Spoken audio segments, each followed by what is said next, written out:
در علوم ما آموزش دیدیم که اون چرا که میتونیم احساس کنیم نادیده بگیریم، به خصوص اگه شواهد فیزیکی محکمی هم وجود نداشته باشه، چون علم مبتنی بر شواهد تصمیم میگیره. حتی احساسات مردم هنگام ثبت انرژی هایی که دیده نمیشه رو نادیده میگیره.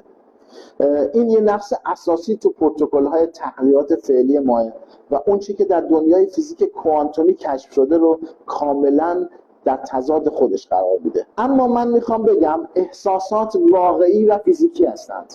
ممکنه آرزوها و رویاها در ذهن باشه، اما افکار و احساسات ما فقط در ذهن وجود نداره و احساسات واقعی و فیزیکیه. مثلا زمانی که عصبانی میشید یا موقعی که احساس کسالت و خستگی میکنید، هورمون‌های استرس باعث ایجاد احساسات زیادی مثل لرزش در شبکه خورشیدی، در اندام‌هاتون، سرخ شدن یا تو صدای ما حتی ممکنه تغییر ایجاد کنه.